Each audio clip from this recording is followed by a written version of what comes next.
요 킬링 스킬이라는 게 중요하죠. 죽여주는 스킬, 죽여주는 내공. 한두 개 정도는 그 디자이너라면 본인이 요거 하면 이 친구한테 맡기면 돼. 이거는 정말 잘하는 친구야. 요게 무조건 있어야겠죠. 그래서 아직 회사에 몸담고 있을 때 취미랑 경력 관리를 통해서 요거 잘하는, 혹은 디자이너라면 기본적으로 핵심 역량에 해당하는 컨셉 설정, 타이포그래피, 또 컬러와 조형, UI나 UX, 또 브랜드, 요런 그 디자인 실무 능력, 또 이론적인 지식을 가지고 회사에서 우선 인정을 받으셔야겠죠. 이 친구는 프로 디자이너다. 경력이 많던 짧던, 경력이 부합하게 프로다, 실무자다, 진짜 디자이너다. 이런 인정을 받으셔야겠죠. 그런 후에 보통 헤드헌팅을 통해 가지고 고액 연봉으로, 혹은 고액은 아니더라도 연차 대비 높은 연봉으로 왔다 갔다 하시려면 이제 2, 3년 차 넘어가시면 본격적으로 헤드헌팅 채널을 적극 이용하세요. 헤드헌터들이 내가 들어갈 수 있는 회사를 적극 알아봐주고 좋은 티어가 있을 때 면접 보러 와라라고 얘기할 수 있도록. 근데 신입에서 2년 차 미만은 사실은 헤드헌터들을 활용하기가 좀 어렵긴 하죠. 그렇기 때문에 더욱 이제 전문적인 에이전시, 전문적인 디자인 스튜디오에 들어가는 게 또 중요하고요. 또 프리랜서라면 이미 이제 시니어 디자이너 기간을 초과해서 본격적으로 독립한 프리랜서라고 하면, 창업자라고 하면 브랜딩과 영업, 이게 또 핵심이죠. 많은 전업 프리랜서들이 이제 프리랜서로 갓 창업한 디자이너들이 브랜딩도 안 하고 영업도 안 해요. 그냥 말씀드린 것처럼 그냥 가만히 있어요. 그냥 작업실에, 사무실에 가만히 있다가 네이버 뉴스 보다가 카툰 좀 보다가 게시판 같은 데 글 조금 올려요. 나 디자이너니까 일 주세요. 이렇게 아주 약소한 노력을, 거저먹는 노력을 해서 아무 데에서도 이메일도 전화도 안 와요. 그냥 사무실에만 있는 거예요. 그러면 안 되거든요. 일의 양이 늘 수도 없고 고객의 양이 늘 수도 없고, 이것을 하셔야 돼요. 그래서 브랜드 공부, 영업 공부를 하시면 되겠고요. 그래서 고액 연봉 혹은 희망하는 연봉 이상의 연봉 협상으로 인정을 받으셔야 되고요. 그래서 나아갈 결론, 길은 여러분들께서 고액 연봉 디자이너로 기업에서 업계에서 활동하시거나 창업하셔서 전업 프리랜서로 사업자를 냈던 안 냈던 디자인 비즈니스 하면서 많이 버시거나, 이 두 가지 방법이 있겠죠. 뭐 병행하는 방법도 있죠. 본격적으로 디자인 비즈니스 독립해서 하시기 전에 고액 연봉으로 몸을 담고 있으면서 주말과 출근 후에, 아니 퇴근 후에 집에서 열심히 이제 투잡, 쓰리잡 뛰는 거죠. 뭐 중간에 책을 쓰셔도 좋고, 물론 책만 쓴다고 해가지고 많이 버는 건 아니지만 뭐 교육 활동, 또 코칭 활동, 또 디자인 스킬이 여러 업종을 걸쳐 있다 그러면 다른 아르바이트 이렇게 병행하실 수 있겠고요. 물론 그 회사에서의 일의 결과물의 퀄리티가 100% 이상이어야겠죠. 그래야 고액 연봉을 주는 몸값을 한다. 또 이 프리랜서 디자이너에게 맡겼는데 너무 잘해줬다, 감동이다. 고객은 1000만 원 혹은 500만 원이라고 하죠. 500만 원짜리 일을 시켜놓으면 500만 원어치 결국 기대 안 해요. 최소한 800~900만 원어치의 퀄리티와 노력을 기대하지, 500만 원 주고서 일을 시켰다, 500만 원어치 딱 해줬다, 결코 만족하지 않아요. 오히려 이제 싸움이 나고 막 더 해달라, 왜 이 정도까지 뭐 그렇게 바쁘냐, 안 해주냐. 그래서 100%를 넘기는, 120%, 130% 넘기는 좋겠고요. 연봉 협상에 대한 얘기 먼저 드리도록 하겠습니다. 재계약, 연봉 재계약하는 타이밍이 있을 것이고, 이제 바로 입사 지원을 해서 1차 복구, 2차 복구해서 최종 연봉 협상하자, 이 상황이 있을 것이고요.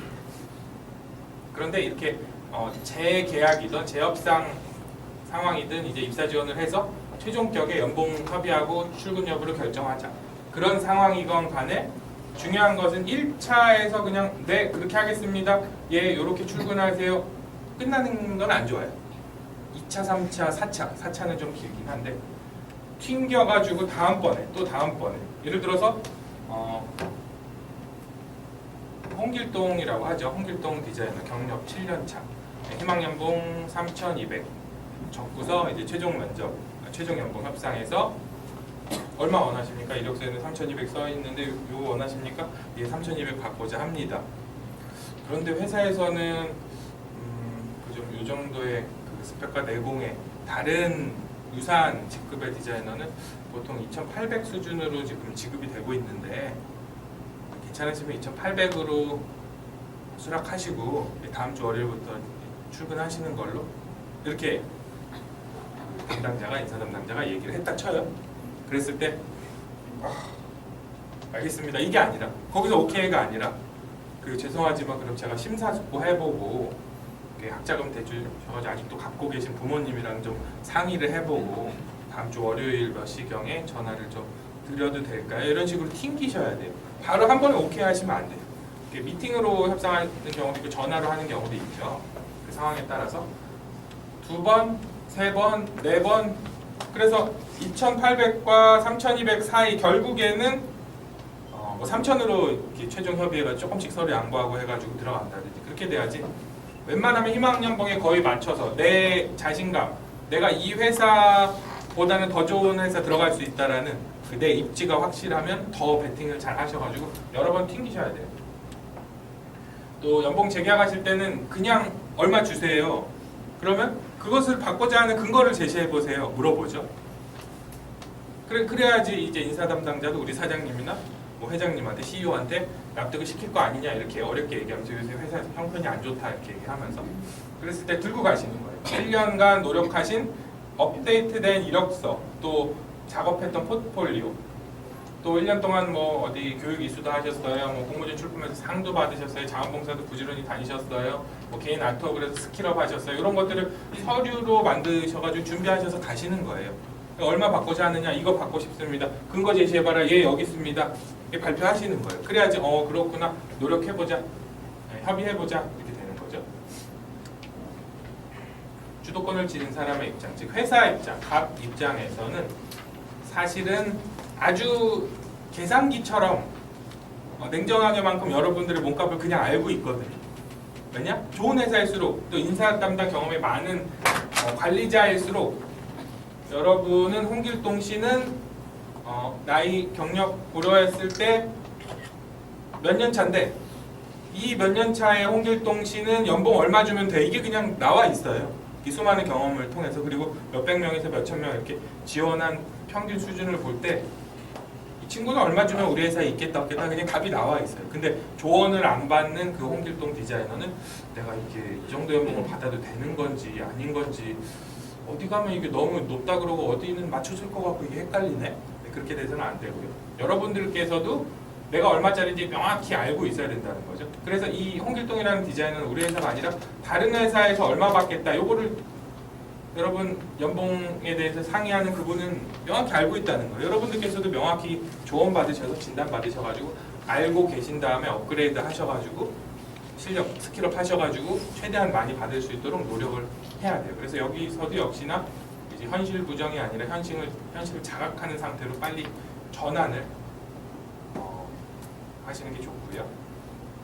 또 우리 회사에 얼마나 분위기적으로 필요한 친구인지 이 친구 나가면은 우리 이 팀이 좀 왠지 망할 것 같고 막 허물어질 것 같고 다른 친구들도 이직할 것 같고 이 친구 나가면 좀 그런데 그랬을 때 연봉을 조금 더 올려주더라도 잡을 수가 있겠죠. 또 실제로 이제 연봉 재계약 시즌, 그 재계약 월이 동일한 회사들이 있죠. 각자 이제 1년 되면은 연봉 협상하는 회사가 있고, 뭐 2월이나 3월에 다 그냥 전 직원 한두 명씩 미팅하면서 하는 회사가 있죠. 그런 경우에 특히나 그 연봉 재계약 시즌 뭐 한두 달 전에 워크숍이나 회식을 해요. 그래서 회사 어렵다. 나도 이사인 나도 왠지 잘려나갈지도 모르는데 그 분위기가 막 다운되고 막 우울해요. 그러다가 술 진탕 마시고 그래도 우리 열심히 살아가 보자. 그래서 회사의 재정 상태가 어렵다는 걸 열심히 어필한 다음에 얼마 안 가가지고 연봉 협상 시즌이 도래해가지고 이번엔 2% 오르기도 3% 오르기도 부담될 텐데 이거 회사에서 들어줄지 모르겠어. 근데 일부러 그러는 경우가 많아요. 일부러. 왜냐면 그 직원들이 전체 임금을 최대한 떨궈야 그 순수익이 늘어나고 그거 가지고 주주들 챙겨줘야 되고 사장님 차도 바꿔야 되고 그렇죠. 그렇기 때문에 이제 전 임금 특히 디자인 회사나 디자이너들이 많이 근무하는 회사는 인건비가 거의 대부분이라. 근데 그거가 개별적으로 정말 이제 회사의 상태가 어려워서 연봉을 올리기가 좀 어려울 것 같다 이런 경우일 수도 있고요. 그 진짜를 좀 파악하실 필요가 있고요. 여러분들께서 디자이너라면 핵심 역량이 과연 잘 가꿔져 가고 있는지 살펴보실 필요가 있겠죠. 네, 기본적으로는 앞서 말씀드린 것처럼 컨셉, 또 타이포그래피 공과자본 그리드 레이아웃 이런 부분 한꺼번에 잘 하셔야겠고, 경력이 좀 많이 됐다, 또 PL이나 PM급이다, 또 디렉터급이 되어가고 있다면 이게 굉장히 중요하죠. 기획력, 글빨, 프레젠테이션 스킬, 또 크리에이티브 코칭 스킬. 우선은 여러분들 필살기가 어떤 건지, 그리고 무조건 이제 디자인 하시면 요거는 무조건 먼저 잡아야 될 토끼라는 거, 경력이 쌓일수록 이런 것들까지 좀 잘 만들어 가시고요. 그래서 면접 보러 다닐 때도 본인의 핵심 역량 얘기해보라고, 디자인 스킬 중에 뭐가 제일 자신 있는지, 또 제일 못하는 게 뭔지 얘기해보라고, 이런 질문 늘 하죠. 왜냐하면 자신을 현실적으로 자각하고 있어야 발전 가능성도 있고 개선 여지가 있기 때문에. 또 연봉 협상할 때 튕기면서 기다리기 하기, 이게 너무나 중요해요. 고액연봉으로 갈수록, 또 연차가 많아지고 고액연봉으로 갈수록 베팅하는 그 갭이 커지거든요. 이제 주니어 디자이너 때는 뭐 100에서 300만 원 가지고 조율을 하지만, 연차가 고경력자로 되면은 뭐 700에서 1000만 원 가지고도 들어갈지 말지를 계속 베팅을 하고 조율을 하고요. 수습 기간 줄이기. 원래는 그 신입에서 1년 차에 해당하는 디자이너까지만 원래 수습 기간이 존재하는 거예요. 어떤 직종이든. 디자이너는 더 그래요. 그러니까 실무 능력이 있는지를 모르기 때문에 우선 시켜보고 서로 호흡 맞춰보고서 몇 달 지켜보고서 정직으로 고용할지, 고용계획서 쓸지 말지, 4대 보험료 우리가 내줄지 말지를 결정하겠다 이건데, 연차가 있어도 이상하게 당연하다는 식으로 채용 공고에서부터 수습기간, 수습이란 말 자체가 연차가 있는 입장에서 거슬릴 수가 있죠. 그래서 그게 거슬리는 걸 아는 디자인 팀장들은 그냥 호흡 맞춰보는 기간으로 몇 달 좀 일해보시고 그 3달 동안은 80% 혹은 70% 주겠습니다 이렇게 얘기를 하죠. 그랬을 때 자신감 있는 홍길동 디자이너는 이렇게 얘기를 하는 거예요. 그러면 뭐 예를 들어서 홍길동 디자이너가 연봉 3,000을 희망해요. 근데 회사에서는 2,800을 주겠다, 맞춰주겠다. 그러면 자신감 있는 홍길동 씨는 그럼 3개월이 아니라 수습 기간을 2개월만 혹은 1개월로 줄여주시고 연봉 2,800 수락하겠다. 하지만 2개월 후에 다시 회의를 통해서, 협상을 통해서 연봉 3,000 희망하는 연봉 3,000을 들어줄지를 검토해달라. 이렇게 자신감 있게 어필하는 거예요. 그랬을 때 인사 담당자가 이 친구 굉장히 자신감 있고 얼마나 실력이 있는지 모르겠지만 괜찮네, 적극적이네, 그래 좋아 한번 지켜보지 하고서 이제 수락을 하는 거예요. 이런 것들 다 조율할 수 있는 옵션들이에요. 그런데 이제 인사 담당자는 뭐 당연한 것처럼 우리 회사의 룰이다, 인사 정책이다, 원래 연봉 테이블이 정해져 있다 이렇게 얘기를 하죠. 정해져 있더라도 우리 입장에서 그냥 무시를 하는 거예요. 내가 원하는 대로 배팅해서 조율을 하도록 언급을 하시는 거예요. 이거 굉장히 중요하고요. 그래서 많은 저랑 이제 공부했던 또 경력 관리를 잘하고 있는 후배들은 많이들 이런 것들을 이제 조율해서 조금 더 받고 조금 수습 기간도 줄이고 혹은 수습 기간 없이도 일을 하고. 그래서 연봉에 대해서 얘기가 잘 안 되고 결렬될 분위기가 놓여졌을 때 이제 한번 검토해달라, 나도 생각해보겠다, 얼마 후에 전화드리면 안 될까, 얼마 후에 다시 찾아가면 안 될까, 이런 식으로 튕겨야 돼요. 그냥 싫은데요? 그거 안 주면 안 다닐 건데요? 이렇게 커팅하는 게 아니라, 그래서 튕겼을 때 이 친구가 어디 다른 데서 합격 결과를 기다리고 있나? 아니면 본인이 당연히 그 정도 받아야 된다는 걸 스스로도 알고 있어서 자신감 있게 이렇게 어필하나, 그냥 위에다가 얘기해서 그냥 중간치로 좀 맞춰주고 입사를 시킬까 고민되네, 이 친구 들어오면 괜찮겠는데? 이렇게 고민하게 만드셔야 돼요. 고액연봉으로 가실수록. 그런데 그 근무하시는 회사에서 1년 단위로 연봉을 올려가는 그 액수보다는 사실은 이직을 통해서 더 많이 올려가실 수 있기 때문에, 또 제가 아끼는 후배들은, 같이 공부하는 후배들 대부분은 1년 3개월에서 6개월 단위로 이직을 권장을 하고요. 그렇게 연봉을 팍팍 올려가고 있어요. 근데 1년에도 2번 옮기면서 많이 올리는 후배들도 많이 있어요. 이제 에이전시로, 조금 명성 있는 에이전시로 금방 들어갔다가 몇 달 근무하는 상황에서 계속 NHN 같은 또 대기업 쪽이 계속 지원하다가 1차 되고 2차 돼서 바로 이제 퇴사하면서 또 재이직을 하는 거라 연봉을 또 한 번 올려가다 보니까 몇 개월에도 연봉을 많이 올리실 수도 있고요. 또 헤드헌팅을 통해서 앞서 말씀드린 것처럼 2, 3년차 초과하시면 꼭 헤드헌팅 채널을 활용을 하세요. 어떻게 활용하냐? 네이버 검색창에 어이 헤드헌팅, 아이 헤드헌팅, 리크루팅, 뭐 스카우팅, 인력 파견 이런 거 검색하시면 헤드헌팅 업체들이 쭉 나와요. 그 중에서 연역 보고 회사 조사를 좀 해보면 여기 조금 이름 있는 데고 헤드헌터 수도 많고 괜찮은 티오들이 많이 있네. 이렇게 파악이 되실 거고 그런 헤드헌팅 사이트에 들어가시면 구인구직 사이트처럼 이제 이력서 작성하는 폼들이 있는데요. 많이 이력서를 넣어두세요. 그럼 헤드헌터들이 연락이 오고 비공개 TO 포지션 잡이 있을 때 이제 개별적으로 연락을 주니까 헤드헌터들 적극적으로 활용을 하세요. 그들이 이제 본인들의 수입을 늘리기 위해서 적극적으로 이제 어필을 해주죠.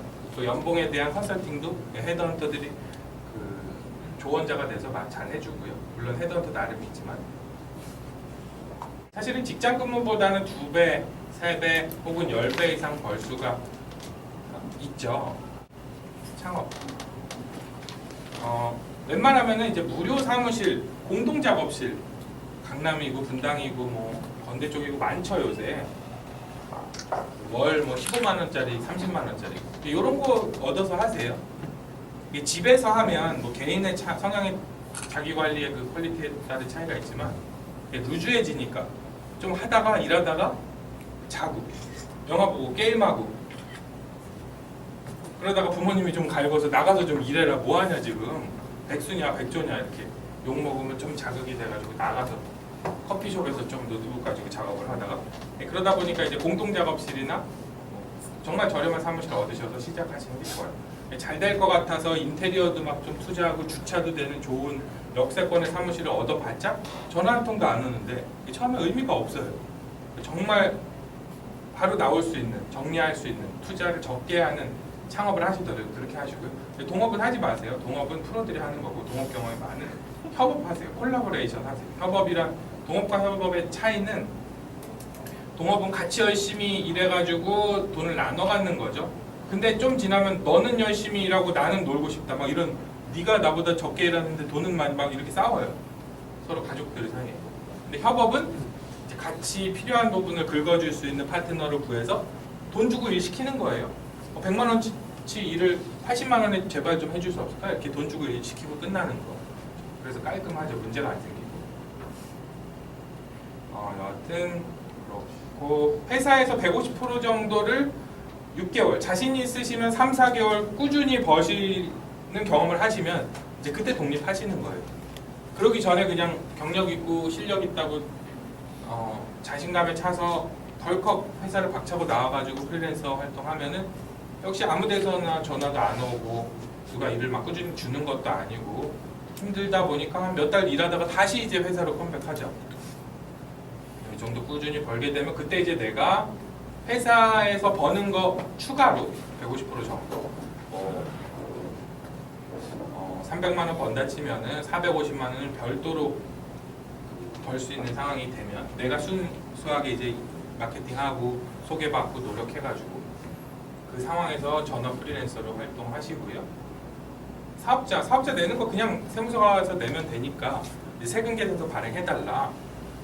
또 우리는 사업자하고만 일을 한다 하는 법인이 있으면 사업자 그냥 내세요.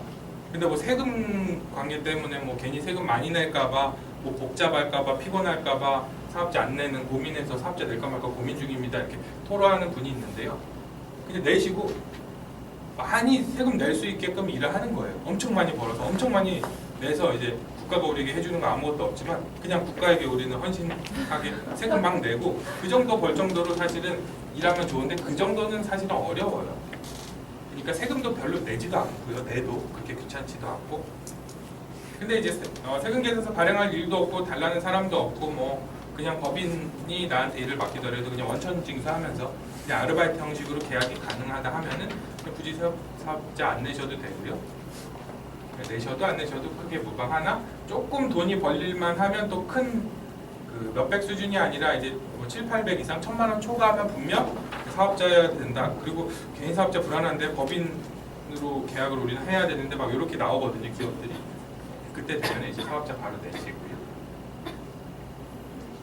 정부 지원, 이제 여러분들 초반 창업이시면은 정부 지원 프로그램이 점점 많아지고 있고 정권이 바뀌면은 뭐 1, 2년 동안 엄청 쏟아져요. 파먹는 게임이에요. 파먹는 게임의 싸움이에요.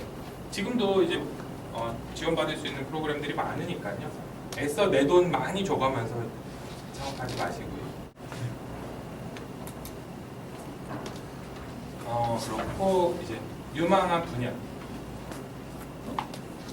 임진모 씨 아시죠? 배철수 음악팀과 같이 진행하는 정도 출연하는. 그래서 뭐 음악 평론가, 뭐 미술 평론가, 문화예술 평론가들이 조금 있어요. 우리가 알만한 사람들. 근데 디자인 평론가, 디자인 비평가 사실 별로 없어요. 좀 신기할 정도로, 어색할 정도로. 전문 디자인 컨설턴트. 물론 이제 연차가 많은 업계에서 오래 디자인한 사람들이 이런 걸로 조금씩 이제 하죠. 전문가들이 좀 있죠. 하지만 많지는 않아요.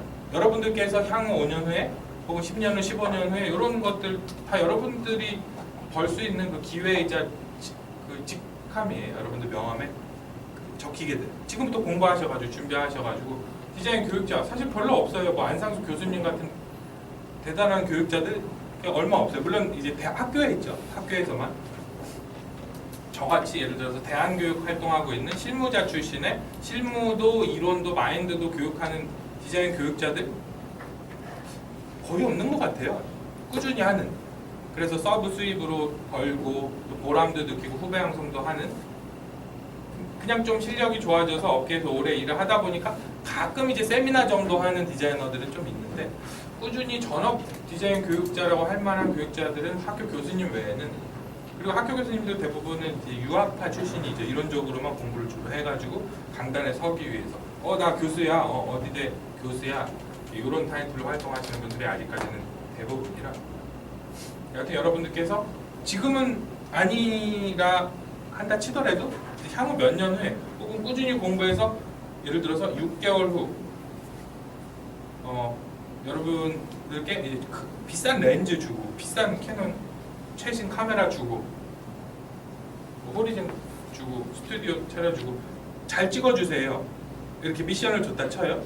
그랬을 때 지금은 못 찍더라도 한 6개월 동안 공부하셔가지고 빵빵한 카메라 렌즈 선물해 줄 테니까 사진 잘 찍어주세요. 이렇게 요구를 했다 치면은 누구나 잘 찍으실 수 있겠죠. 이제 6, 7개월에 얼마든지 여러분들 포토그래퍼, 프리랜서 포토그래퍼로도 활동하실 수 있는 거고, 얼마든지 프리랜서 일러스트레이터로도 혹은 광고 기획자로도 활동하실 수가 있어요. 지금은 그냥 취미로 공부를 하는 거죠. 부담 없이 해도 좋고 안 해도 좋고의 계획 가지고라고 하더라도 몇 달에 프로 수준으로 따라잡을 수가 있거든요. 근데 시간은 가고 문제는 안 하니까, 해도 될까 모르니까, 확신이 없고 대안이 없으니까 안 하는 거죠. 그래서 여러분들 이제 집에 들어가시면 스튜디오, 사진 스튜디오, 혹은 포토그래퍼, 혹은 프리랜서 사진작가, 혹은 프리랜서 포토그래퍼, 프리랜서 사진사, 이렇게 검색하시면 많이 나오거든요. 이제 개인적으로 카메라 하나 들고서 뭐 웨딩 스냅샷, 뭐 돌샷, 뭐 각종 연애나 파티 가가지고 그 현장 컷 찍는 포토그래퍼들 많이 있거든요. 사진학과 출신도 있고, 그냥 학원 나오는 사람도 있고, 그냥 독학하는 사람도 있고. 그래서 보면 유심히 보면 디자인 하시는 분들의 경우에는 사진 별로 못 찍는다. 디자이너 출신의 포토그래퍼들은 되게 잘 찍거든요. 왜냐면 이제 레이아웃도, 구도도, 또 빛의 조절 이런 것도 리터칭도 하시기 때문에. 그래서 보면 이 사람 되게 잘 찍는다 할 만한 사람은 별로 없을 거예요. 그래서 쉽게 생각하는 거예요. 내가 사진 공부 6개월 하고 장비 조금 좋은 거 투자해서 사면 이 사람 정도는 이 정도는 나도 찍겠다. 이게 사실은 보여요. 그런 식으로 어떤 분야든 여러분들이 쇼핑몰을 운영하거나 디자인 제품을 직접 여러분의 브랜드로 만든다 하시면 더 잘하실 거고요. 국내에서는 5, 6년 차만 지나도 어떤 디자인 포지션이든 팀장 해라, 팀 리더 해라 이런 요구를 받죠. 나 근데 리더십 없는 거 별로 팀장을 하기 싫은데 왜 나한테 팀장을 시키지? 우리 회사에서 나밖에 할 사람이 없긴 한데 어쩌지? 이런 상황이 많이 보이죠. 전문 PL로 팀장으로도 왔다 갔다 활동하실 수가 있고요.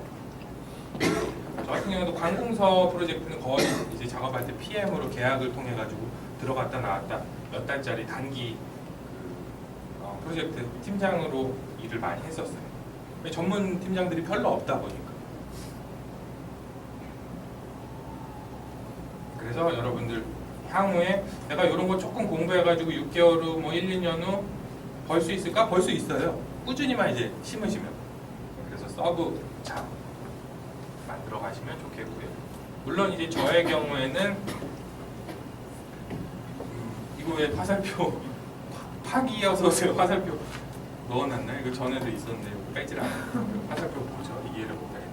아 여기 서브 텍스트가 뭐가 있었는데 지웠나 보네요. 디자인이라는 분야 일 가지고 저는 조금 이제 넓게 파고 있죠. 지금 하고 있는 게 이렇게 수업으로 공부로 강의로 여러분들과도 만나고 이제 개인 아트 작가 활동하고 하기 위해서 전시 준비하는 개인 아트 하고 있고 책 쓰고 있고 근데 너무 늦게 쓰고 있어서 지금 건드려 놓은 좀 발담근 출판사들은 많은데요. 쓰겠다 도와달라 이렇게 기획자들 만나고 근데 쓰질 않으니 너무 미지근해서 출판사 출판 기획자분 입장에서는 강사가 쓰고픈 마음이 있는 거야 없는 거야 좀 답답하네 이렇게 느낄 거예요. 그래서 그 집필 또 디자인 비즈니스라고 해가지고 그 가게를 운영하는 게 있거든요. 파티룸이라고 해서 2군데 가게를 운영하고 있는데 다 디자인 비즈니스 안에 디자인 영역 안에서 제가 여러 가지 일을 하고 있는 거죠.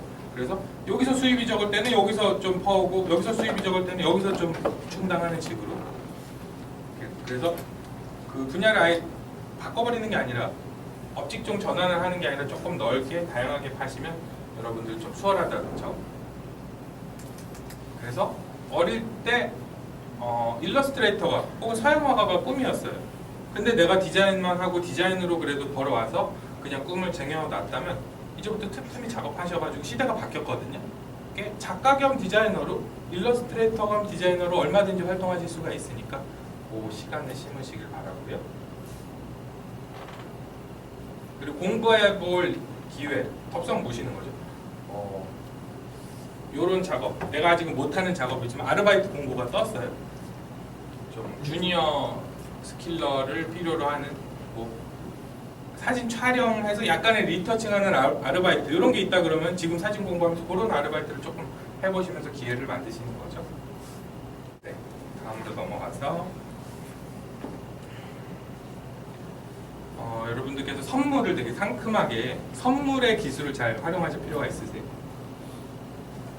저의 경우에도 일주일에 평균 조언해달라 또 연봉 얼마로 불러야 될까요? 또 제 실력은 얼마만큼일까? 이런 류의 그 질문이 적을 때는 한 대여섯 통, 많을 때는 30통 정도 이제 계속 와요. 동호회 운영하고 이제 강의 활동하다 보니까.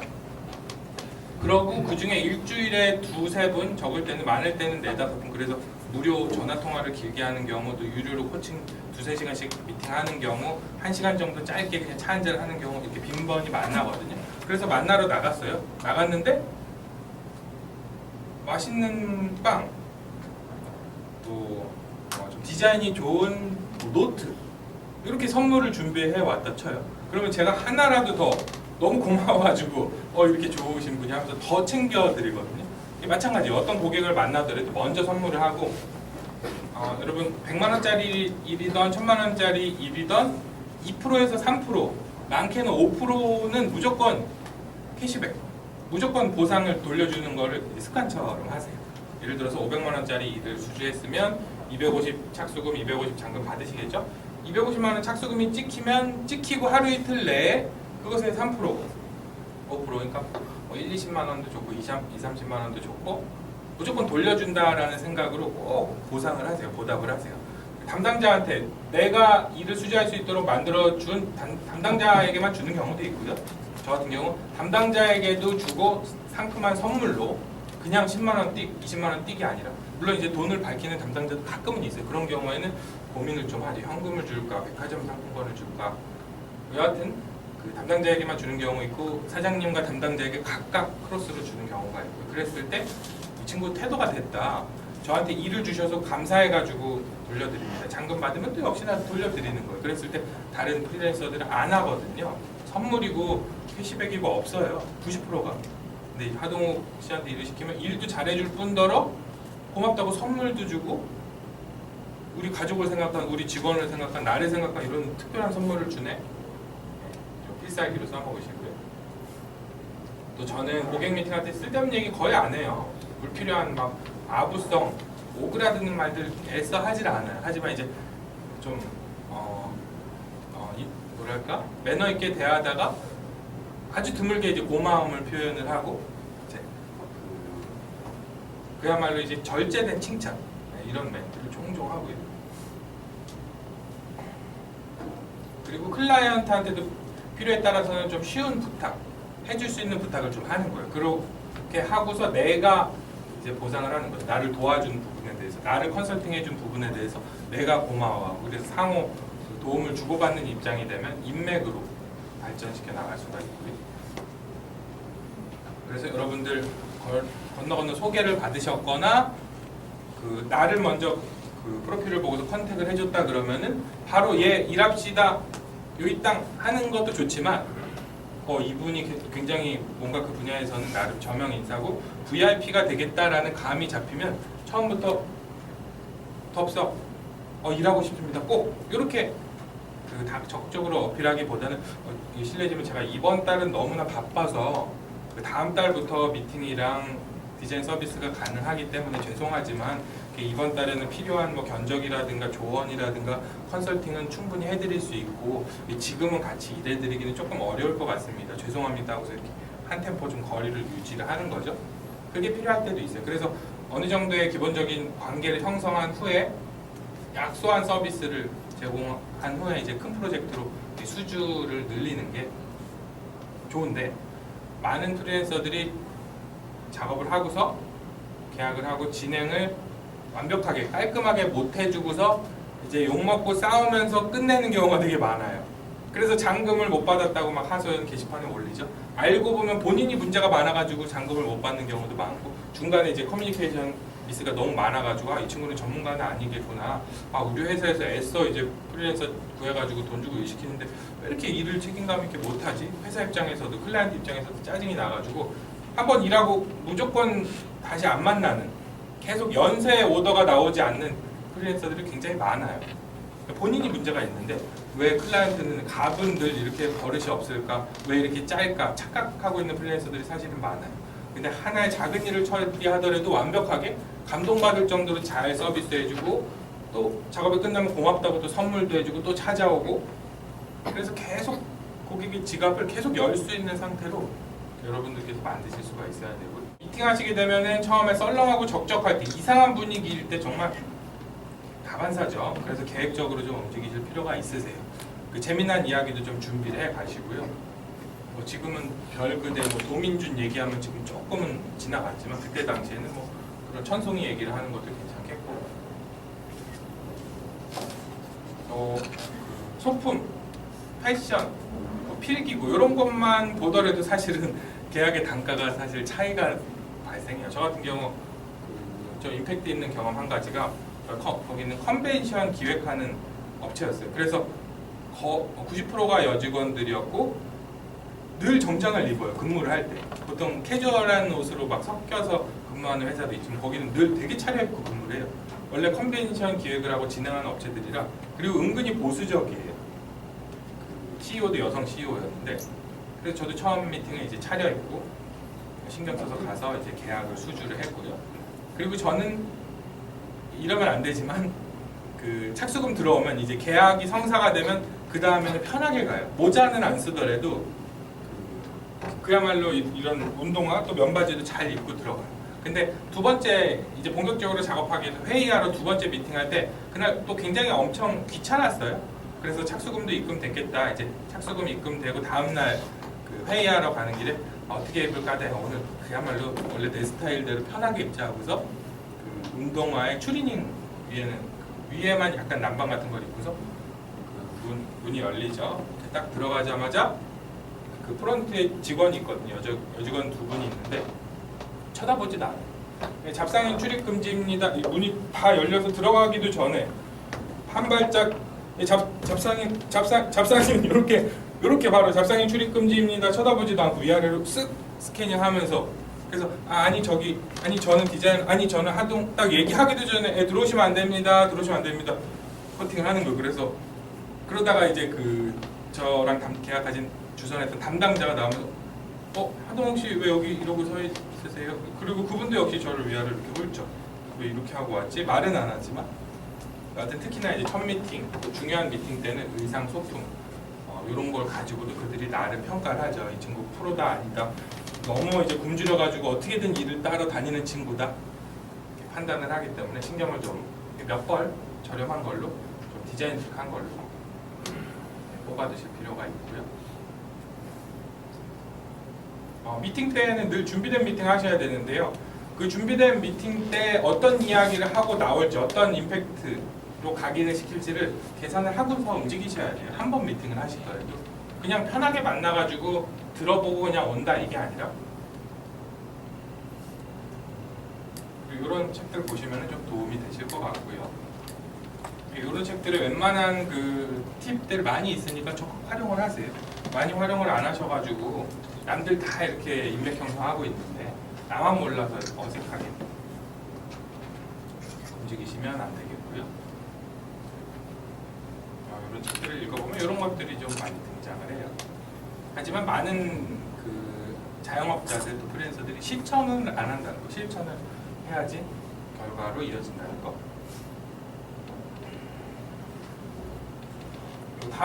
한번 미팅하시면 다음 만남에 대한 기대가 될 수 있도록 다음 미팅 때는 제가 어떤 거를 좀 제공해드리고 어떤 걸 좀 드릴 수 있도록 준비를 해보겠습니다. 또 어떤 요청을 할지도 몰라요.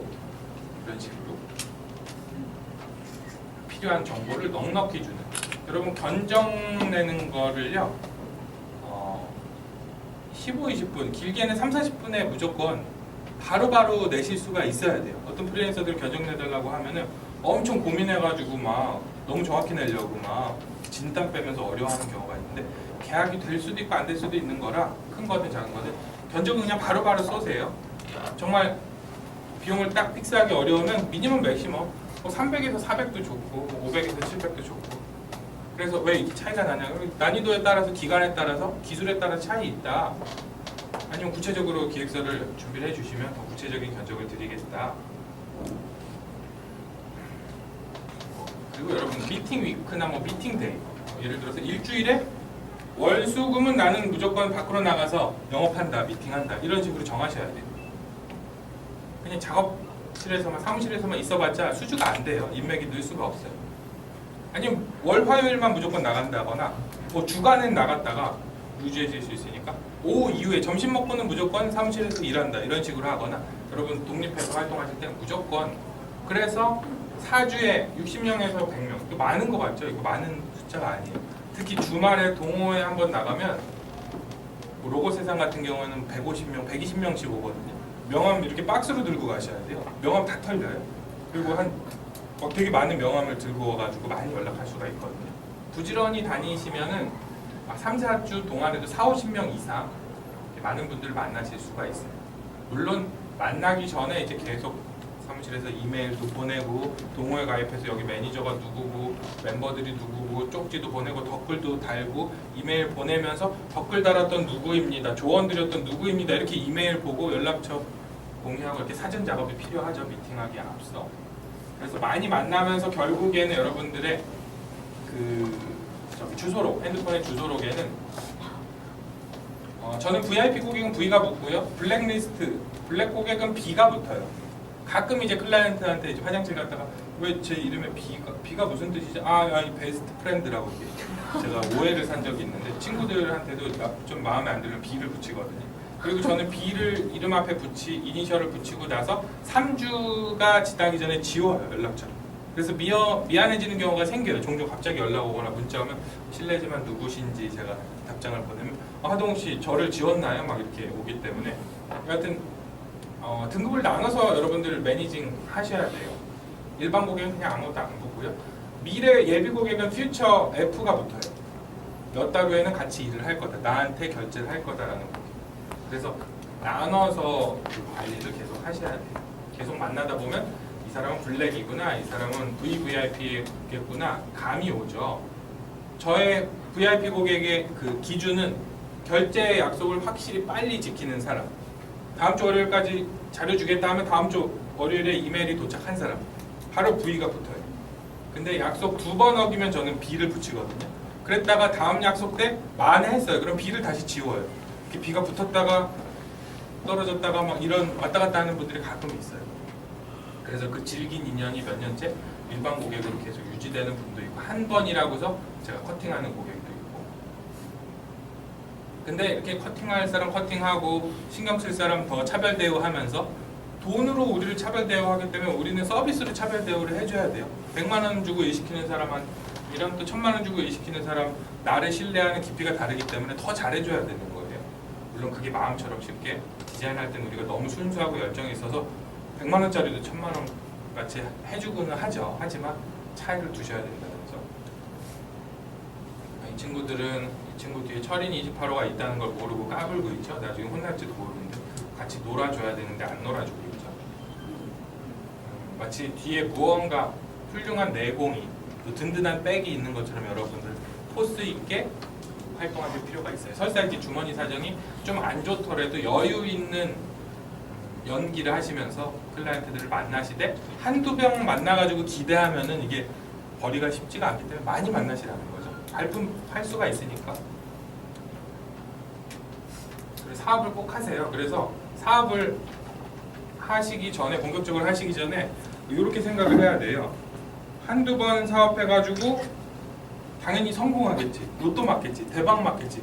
그렇지가 않아요. 대부분은 90% 이상은 사업하고 1, 2년 내에 망할 뿐더러 사업 규모가 아니고 프리랜서로 활동하더라도 쉽지가 않아요. 그래서 그냥 3, 4번 계속 시행착오를 거친 다음에 내가 그때 좀 많이 벌 거다. 그만큼 이제 그 대가를 지불한 다음에 나는 많이 벌 것이다. 이렇게 생각하고서 사실은 이렇게 덤벼야 된다. 하지만 작건 크건 사업을 크게 말고 웬만하면 작게 사업을 꼭 하셔가지고 사업자로 꼭 활동을 하셔야 와, 이렇게 순식간에 이렇게 많이도 벌 수 있구나. 해외여행 가는 거 아깝지 않고 되게 쉬울 수도 있구나. 이런 경험을 조금 해보실 필요가 있어요.